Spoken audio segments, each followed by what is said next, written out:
introduce to everybody. I know nobody in the room knows who he is. You're supposed to laugh at that point in time, but I'm delighted to have Governor DeSantis here. We had a visit with a pretty good chunk of the Idaho legislature this morning, had a robust discussion about what we're doing here in Idaho, and he's on a road tour. This afternoon he's going to go to Montana and do the same road tour there.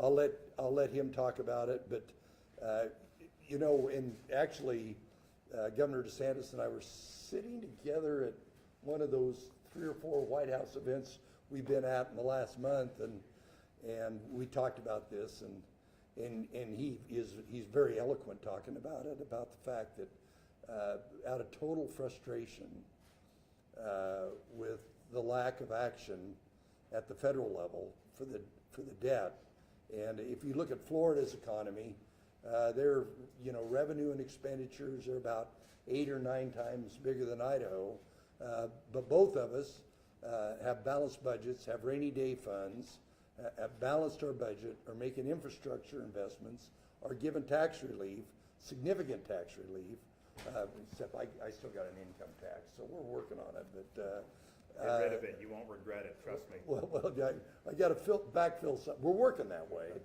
but with the commonality between the two states is stark. We were just talking about the migration into Florida and the migration into Idaho.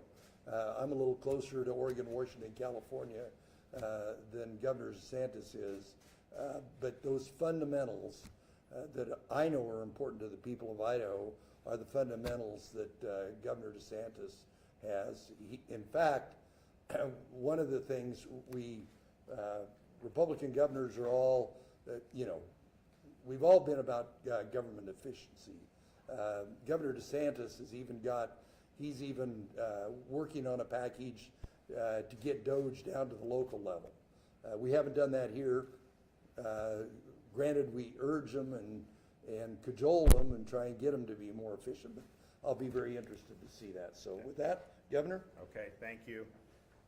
Well, thanks, Brad. It's great to be here in Idaho, and I will just say, as somebody that lives in the northern part of Florida now in Tallahassee, this weather's fine. This is not much different than what we've had in the morning. I was expecting colder, so that's really, really great to see. And I would also just like to point out for the record, I've got a son in first grade who's a big prognosticator in terms of football predictions. And for the record, in the college football playoffs, he picked, not successfully, but he picked Boise State to beat Penn State, and he was rooting for Boise State to beat Penn State. But it was cool coming in, being able to see the famed blue field as we were coming in, and to be able to be here with a lot of like-minded folks.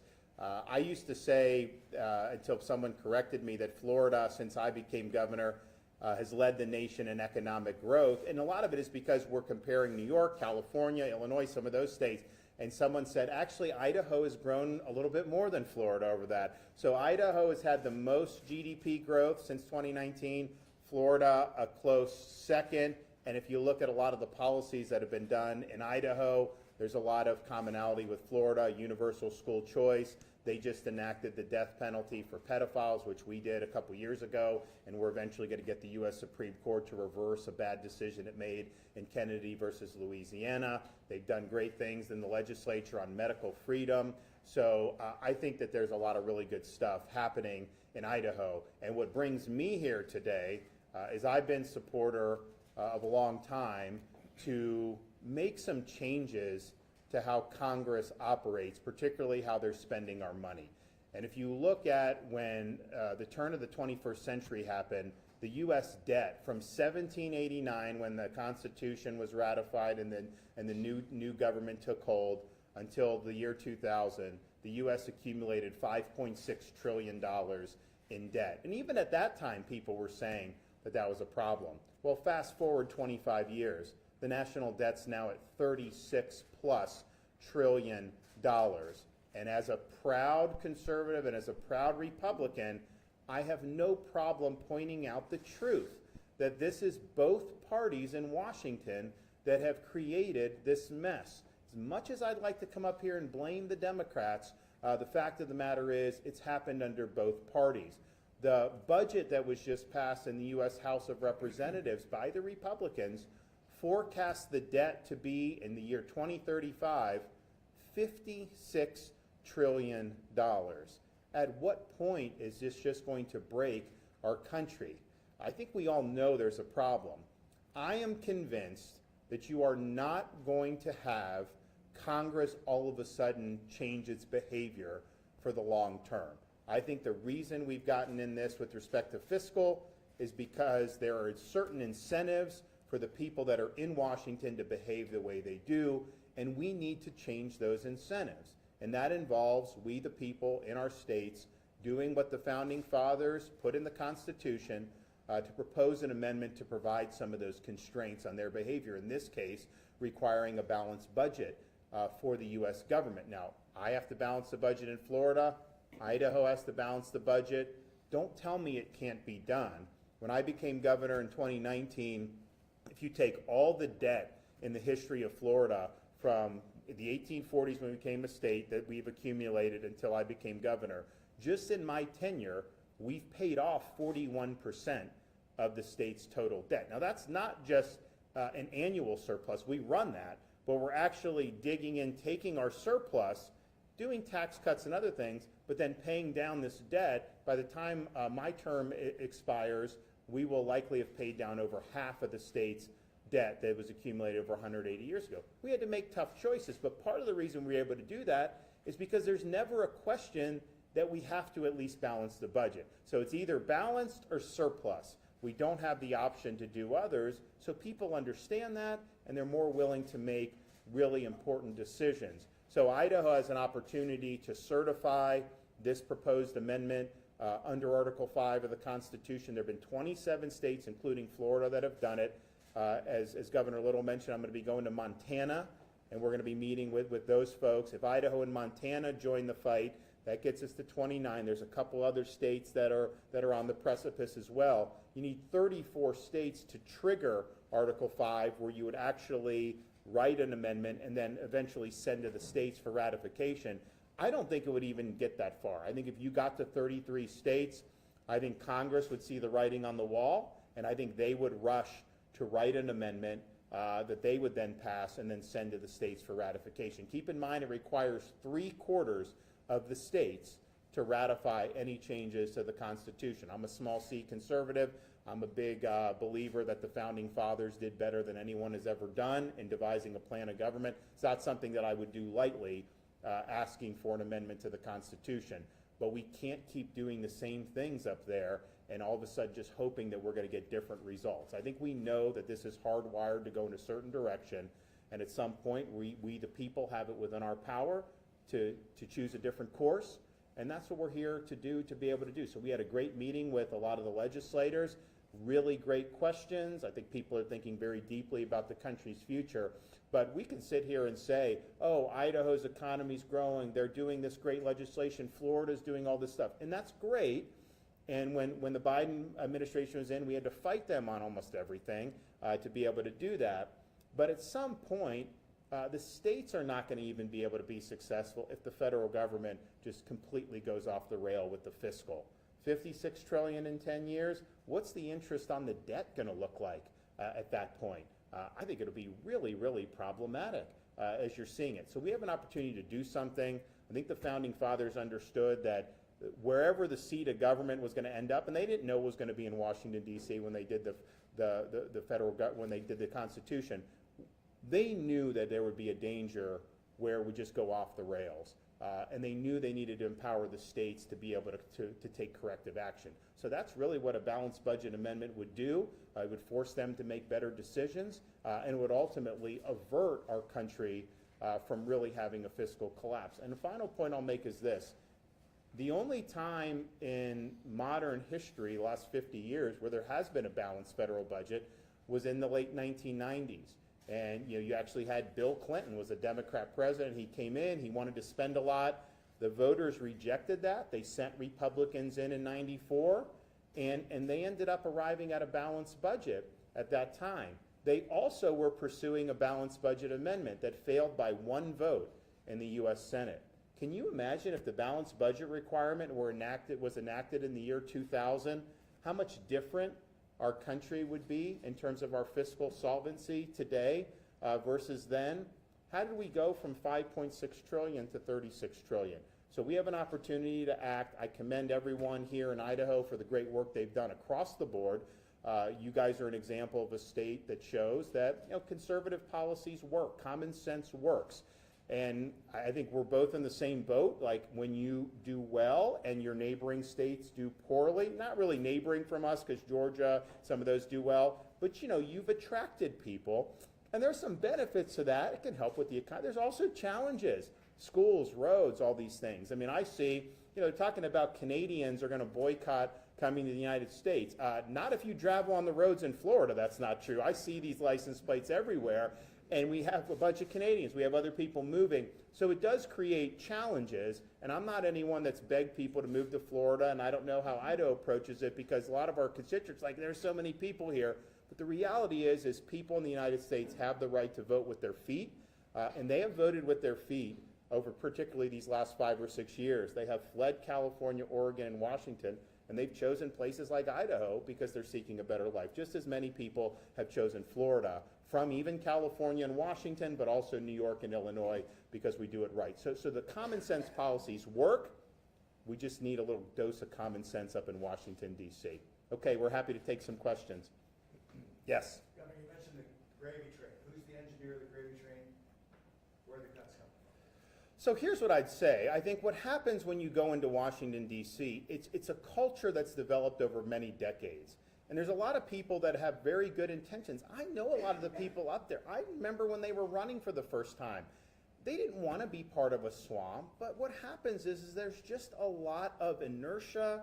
This is the way we do business. Like, for example, the way they budget. You can have an agency that gets $10 billion, whether it's successful or not. The next year, the budget starts off at $10 billion plus 7%. They don't even have baseline budgeting. I don't know how they do in Iowa. In Florida, no agency is entitled to anything. You have to justify every single year in the budget, and they don't do that. So it would just change the culture there. They obviously could work out a lot of different things about how to do. I mean, I would just say, you just look at how much money the government was spending prior to COVID. Look how much it's spending now. They did not even revert back to pre-COVID levels of spending. I think you could do that. I think there's a lot of things you could do. But one of the things it will do, if they have to balance the budget, look back to World War II. We had a massive debt after, and rightfully so. I mean, it was an existential threat to humanity, and we did the right thing. Massive debt. And then within a couple decades, 3-4 decades, you had that debt lower. Why? Because the economy really boomed. And Congress focused on policies that would help our country advance and the economy to grow. In Florida, we just have to make decisions. You make decisions every year. There was one year, and when COVID hit, my legislature had already done the budget before things really got crazy. And so I waited and held the budget till the end before I acted on it because we didn't know. There was a lot of uncertainty. People were canceling vacations, all these things happening. And I vetoed a lot of money because I said, listen, there's some of my priorities in here I'm vetoing because we don't know. We got to, and it turned out we did very well because we were open and the economy boomed and all that. One year I had to veto 3% of the entire budget because it just wasn't the right thing to do for the state. So folks will be able to make those determinations. The people will be able to elect people on certain platforms to be able to work that out. But we have to say that Congress cannot just keep charging to the credit card indefinitely. We're spending more than $1 trillion a year, which is more than we spend on military, to just pay interest on the debt. Just think what happens if you have to refinance that at higher rates. That will balloon. You could be paying $2 trillion just on interest on the debt. So they need to change their behavior, and I don't think they will do it on their own. Yes? Critics say that a convention of the states is inherently an uncontrollable process that puts the entire Constitution at risk for change. Is that a risk that you're comfortable with for a balanced budget amendment? One, I don't believe that that's accurate. Just think, the Founding Fathers put Article 5 in for a reason. Why would they, one, have put a mechanism to undo what they worked so hard in Philadelphia to create? No, they understood that there'd be a time where the governing class was just insulated from the best interests of the country, and that you would need to have some constitutional reform that didn't require the people or the states to go through that same governing class. And I would remind people, the Constitution was created by the states, and the federal government was created by the states, not the other way around. Second, I don't think it will actually come to that, because I really believe history has shown once there's momentum behind this, Congress sees the writing on the wall. I do think they would write an amendment and send it to the states for ratification, because they want to be able to control that amendment.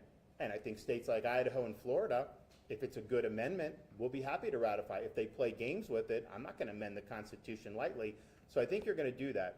And I fully expect it to happen. But let's just say you get 34 and you trigger it. I can tell you in Florida, when we did our convention call for this amendment, we have limitations on what the delegates can do. I, as governor, can recall people. I mean, just think about it. If someone in one of our states got up and for a balanced budget amendment convention and they said, well, we really want to look at reining in the Second Amendment, I would have those people on the plane to Tallahassee before they could even get those words out of their mouth. It would not happen. We've even put criminal penalties in for delegates that go wayward. So I don't think that there's a real risk of that, because you can take appropriate action to ensure that the subject matter at hand is what is debated. But even if somehow all that didn't work out, you need 38 states to ratify any changes to the Constitution. Is there anybody believing, with the majority of states in this country being red states, that you would see things like the Second Amendment or some of these things that would be whittled away? There is no way that can pass muster. The only reason I'm a supporter of balanced budget amendment, I'm also a supporter of term limits through this route, but both of those have strong support from the public, because people understand that the trajectory is bad fiscally. They also understand Congress should be limited to terms. So there's different reasons to do it, but there's no way any of that stuff could get 38 states to ratify. So I don't think it will come to even going it. I do think Congress will pass one. Even if you did, there's plenty of ways where you can offer protections to make sure that they're focusing on the task at hand. And keep in mind, when the founders did the original convention in 1787 in Philly, they did it in secret. They met to revise and extend the articles. They went. There was no media. There was no anything. Obviously, different era in terms of digital. There wasn't any of that. But they didn't even have anybody who could write an article and put out a pamphlet. That would not fly nowadays. I mean, obviously, this would be publicly broadcast and everyone would be able to see. It's not like you're just going to go into some convention and burrow in there and no one know what you're doing. So I don't think it's a real risk. And I think the people that say somehow the whole thing would melt down, they're basically saying that the Founding Fathers were wrong to give the people in the states an ability to restrain the federal Congress. And I don't think they were wrong to do that. I think they understood Congress could be the problem. We met with the legislators earlier, and so you hear a lot of talk about the debt and the fiscal, obviously, as a big problem. You also hear a lot of talk, and I totally agree with this, and I know most of the people in Idaho do, about the growth of the bureaucracy and the administrative state, and how can a bureaucrat be spending tax dollars through USAID to promote transgenderism in Bangladesh? Like, how is that something that could ever be thought of as appropriate? People say it. Even the courts, how judges are issuing these nationwide injunctions to restrain the president from doing really core Article 2 responsibilities, in this case, transporting illegal alien gang members back to their country of origin, or at least El Salvador as a holding area. All of those problems, the root is the fecklessness of the modern Congress. Congress has the power of the purse. They don't have to do continuing resolutions that empower the bureaucracy. They could use the power of the purse to restrain the bureaucracy. They haven't been willing to do it. Congress can limit the jurisdiction of the federal courts. They have plenary authority to do that in the Constitution. They don't do that. I know that they'll complain about when courts do this, but they don't take the action necessary. And then, of course, they've chosen to pile on the debt. So I just think Congress, as an institution, particularly over the last 20 years, has really gone off the rails. And I think the founders understood there would be need for the states to step in and offer some reforms. To that point,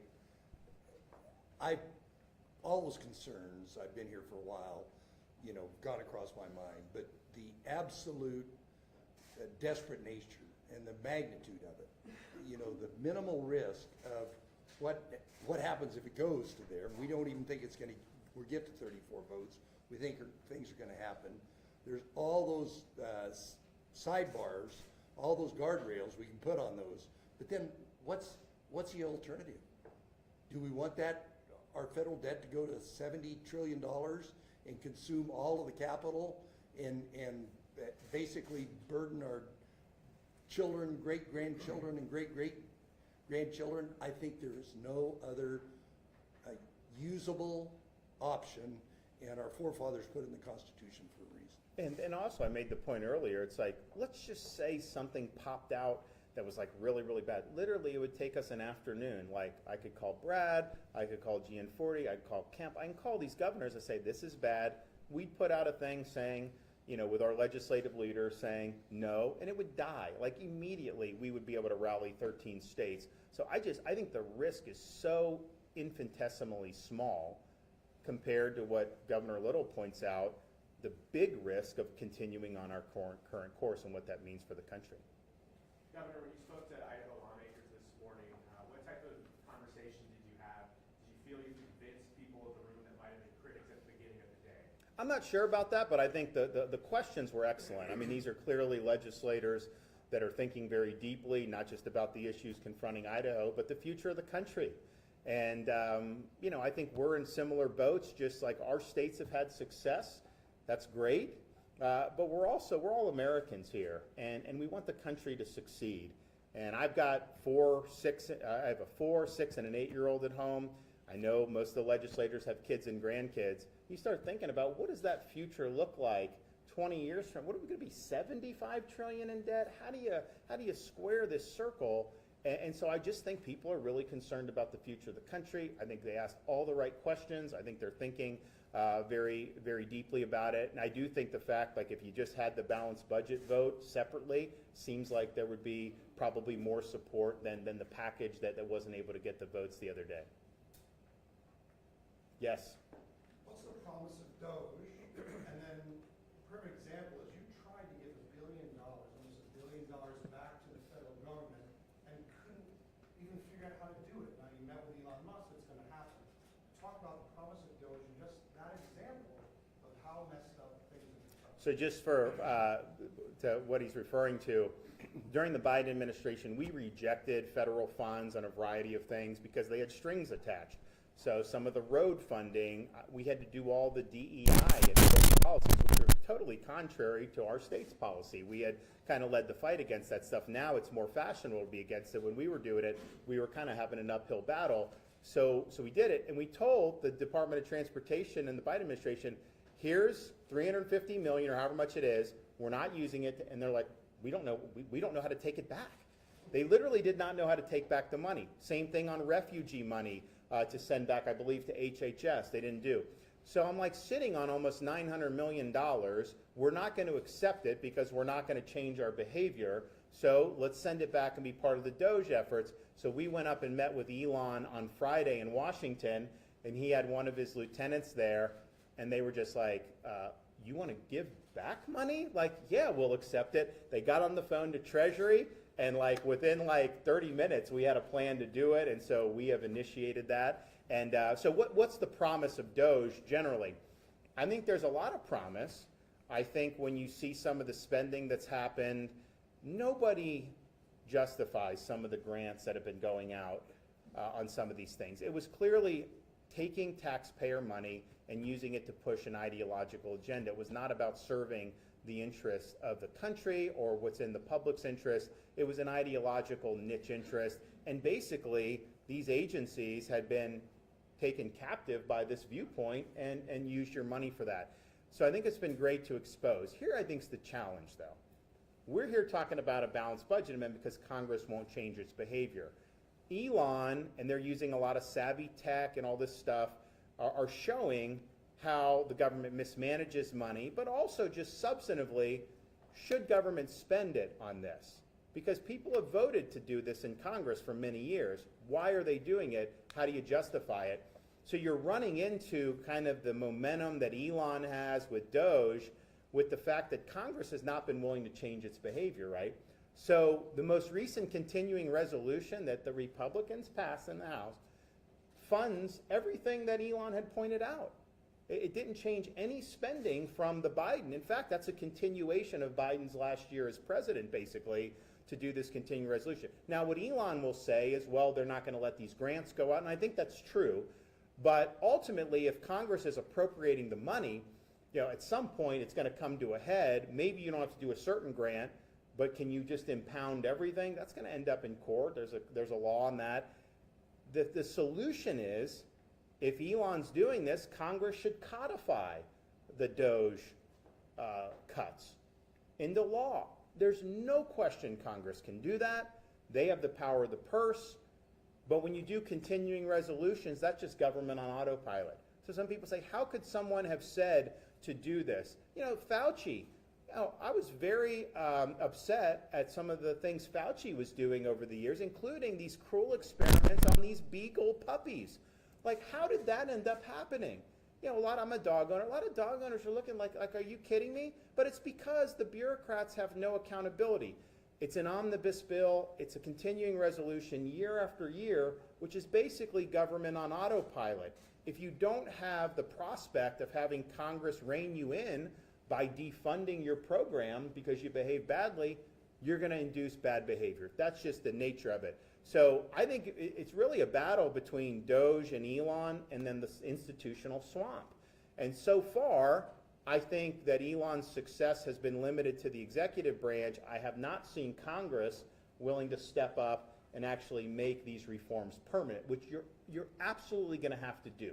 And we were talking earlier about Congress could balance the budget tomorrow, hypothetically, let's say, but it doesn't mean the next Congress is going to abide by that. They'll say, oh, we just came up with a 10-year deal to balance the budget. No, you didn't, because each Congress that gets elected, they don't have to abide by that deal. They can legislate with a clean slate. They can choose to increase spending. A constitutional balanced budget amendment, you can't legislate around that. That's the rules of the road, and Congress will be restrained from plundering us further into debt. Yes? Okay, thank you for being here. I wanted to follow up on Doge.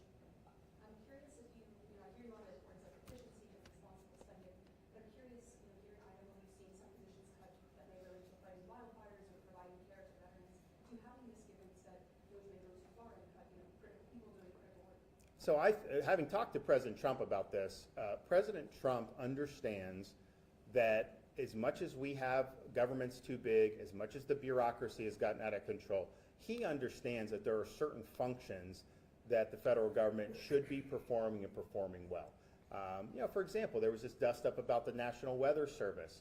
President understands. He's dealt with these hurricanes like we do in Florida. He understood. So he's like, no, we need that. So I think it'll all work out because I know President Trump's view is government's doing a lot of things it shouldn't do, and those are things that we should focus on. But some of the things that are core functions, well, we should do. Now, there's things that happen within those core functions. For example, the Department of Defense, I'm a big supporter of. I'm a veteran. But at the same time, that's a big bureaucracy. And there's a lot of tail bureaucracy and non-tooth, the tip of the spear, that has grown over the years. So paring back that actually frees up more money to be able to do more in terms of lethality. So I think the president totally gets all that. You're going to see different things that are going to happen here or there, but I think ultimately it will land in a spot that the American people are going to support. It's unfortunate, and this is working its way through the courts, and I personally think the president has Article 2 authority to hire and fire people within the executive branch. That's not how it's been viewed in the maybe last 20, 30 years. But you end up in this kind of weird situation where probationary employees, even if they're really good, they can be laid off, but someone who's been there, who has tenure or whatever the protections, even if they're not good employees, it's much harder to get rid of them. I don't think that makes sense, but I think they're working through a lot of this stuff in the courts, and I think you're going to end up seeing this land in a very, very good spot. There are things that, as we have the lowest number of state employees per capita in America in Florida, and while we're proud of that, we also have invested strongly in disaster response and emergency management. We've invested strongly in law enforcement. We've invested strongly in education. We've invested strongly in conservation. And I'm doing the biggest environmental restoration in the world with the Everglades. So we've really focused on things that really matter. and I think that's President Trump's view as well. So some of the stuff, I know there's a blip here, blip there. Some of the stuff I think, quite frankly, is not presented accurately by some of the outlets. But that being said, I do think, I think it'll land in a really good spot. Yes? Governor, I don't think you can find anybody who's going to disagree with balancing the budget. We have to do it as families, right? But why are so many people freaked out, so concerned about the entitlements, Social Security, Medicaid, Medicare, unemployment insurance? They feel that there's going to be a day soon they're going to go out to the mailbox and their Social Security checks not going to Yeah, so on so Florida, you know, we have a few people on Social Security in Florida. You know, they'll do this. This is like some of the people. It's this political rhetoric. They will say Florida is a not a donor state. They're a recipient state, and they count Social Security benefits. But you know, my seniors, if they move to Alabama, the check would. It's not like that money's going to the state government. It's just the fact that it's going to people who now live in Florida who've earned those benefits. I feel very confident, certainly with President Trump, that they're going to be honoring the benefits that seniors have. Unfortunately, a lot of seniors live check to check, basically. You know, we do have some wealthy seniors that don't need Social Security, quote unquote, but even a lot of our middle class seniors in this era of inflation, for them not to have Social Security checks, so they may miss a payment. And in Florida, we're now having to go to the voters, most likely in 26, to reform our property taxes, which is done at the local level, not at the state level. We have elderly who bought a home in South Florida, let's say, for $200,000 30 years ago, and now it's being assessed at $1.5 million. Well, even though we have some protections against property tax, how are they going to come up with more and more money every year? So we're going to rein that in as well. So when you talk about elderly on fixed income, it's a really significant issue. I know the president very much is sympathetic to that. I don't think Social Security is as much of the problem as some of the other, particularly the discretionary, the way some of the medical is done, although, you know, we're going to do, of course, Medicare for seniors. And Elon's going to get to this. There is a lot. I mean, when you have hundreds of billions of dollars in improper payments, I mean, that should not be happening. And I don't think it will happen once you have kind of Doge get in there and do that. Same thing on unemployment insurance. Now, different states handle it differently, as you know. In Florida, we call it reemployment insurance. You know, we're limited on it. We don't view it as a way of life. We view it as temporary. Our economy's been good, so people have ability to get jobs. But if you look at the amount of fraud in unemployment insurance, it's been incredible, especially since COVID. So we volunteered with the Doge team to kind of get them in our unemployment system. And even though we've worked hard to police it, and I think you'll see much different in Florida compared to like California, where there were tens of billions in fraud, we know that there's issues there. Like, for example, you are not allowed to have any of these benefits if you're in this country illegally. But are they using fake Social Security numbers? I know Doge thinks that that's a big deal. So you're going to see, I think, some serious overhaul of how the unemployment insurance system is worked. Clearly, there's a role for that, but it's not for people to just dip in into abuse. And so finally, we're taking a look at all these things, and I think it's going to be really, really positive. But if you just go back to 2019 levels of just the discretionary budget, forget about Social Security, just the discretionary budget, pre-COVID, when we were still kind of spending a lot of money, if you just kept it there and froze it for 5 years, you would save massive amounts of money right there. And I think what really kills us is that you have amount of spending, and then you just, that's the baseline that never goes below that, no matter how effective or ineffective these programs are. The balanced budget amendment or requirement, that's going to cause them to totally overhaul the way they do budgets. So I really appreciate being here. I want to thank the governor, lieutenant governor, thank the legislators for really leaning in on this. What we don't want is to wake up 10, 15 years from now, us being some major financial crash because of interest rates and the debt and everything, and say, man, you know, we could have done something in the States to avert this, and we chose not to do it. No, we see the problem. We've seen the trend lines. We're not just going to sit back and just hope that Congress changes its behavior. We, the people, have it within our power to make Congress change its behavior. Thank you. All right? Thanks. Thank you. Thanks. Let me know if you need anything. Thank you.